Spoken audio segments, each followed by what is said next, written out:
होने के लिए वहां पहुंचे थे। लेकिन पीएम के पटना पहुंचने से कुछ घंटे पहले यानी 11 जुलाई को शाम 7:30 बजे के करीब पटना पुलिस एक मिशन में लग गई थी। पटना के करीब फुलवारी शरीफ की एक इमारत में छापा मारा गया। पुलिस ने 2 आरोपियों को गिरफ्तार किया। गिरफ्तार आरोपियों में झारखंड पुलिस का एक पुराना रिटायर्ड सब इंस्पेक्टर है और दूसरा सिमी से जुड़ा एक शख्स है जिसका नाम है अतहर परवेज। ये सिमी का पूर्व सदस्य है। खुद को ये पीएफआई की राजनीतिक पार्टी एसडीपीआई का पटना महासचिव बताता है।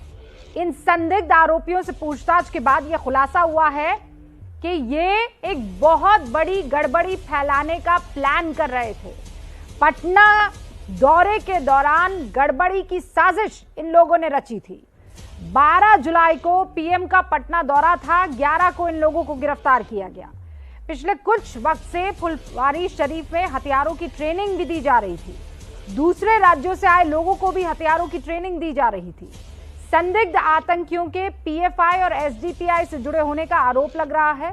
भारत को इनके पास से वो दस्तावेज मिले हैं जिसमें भारत को 2047 तक इस्लामिक मुल्क बनाने वाला दस्तावेज जो है वो बरामद हुआ है और उसकी कॉपी बकायदा एबीपी न्यूज के पास मौजूद है। ये वो दस्तावेज है जो छापेमारी के दौरान मिले थे, जिसमें बकायदा लिखा है towards rule of Islam in India, India 2047 2047 internal document not for circulation. 10% और इसमें लिखा है जो अब मैं पढ़कर सुना रही हूं, 10% मुसलमानों के सहारे देश में इस्लामिक शासन का दावा किया गया है। इस्लामिक शासन के लिए दूसरे देशों से मदद लेने की बात कही है। टर्की का नाम सबसे अव्वल है। दस्तावेज में देश के बहुसंख्यकों यानी हिंदुओं के खिलाफ आपत्तिजनक बातें भी कही गई है। एफआईआर में 26 आरोपियों का नाम है। 3 लोगों को गिरफ्तार कर लिया है, लेकिन पीएफआई अपने खिलाफ आरोपों से इनकार कर रहा है। पीएफआई की तरफ से यह सफाई दी गई है कि हमें जिन लोगों के चेहरे और नाम बताए जा रहे हैं वो हमारे साथ जुड़े ही नहीं हैं। सुनिए।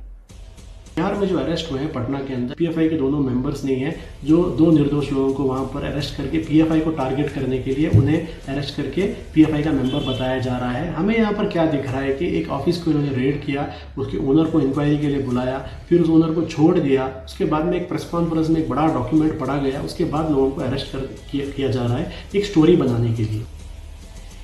अनीस अहमद महासचिव है पीएफआई के और बहुत गौर से सुनिएगा। पहले कहा जिन 2 लोगों को गिरफ्तार किया है वो पीएफआई के सदस्य नहीं है, फिर एक शब्द जोड़ दिया, खुद ही जज बन गए, कह रहे हैं निर्दोष लोगों को गिरफ्तार किया गया और निशाना बनाया गया। ये साहब कैसे जानते हैं कि वो निर्दोष है?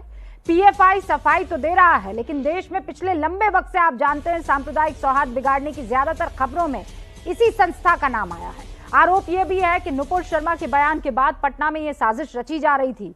तो क्या उदयपुर अमरावती के बाद पटना का भी माहौल खराब करने का प्लान था इनका? और सवाल यह भी है कि पीएम के पटना दौरे में किस तरह की गड़बड़ी फैलाने का इरादा था।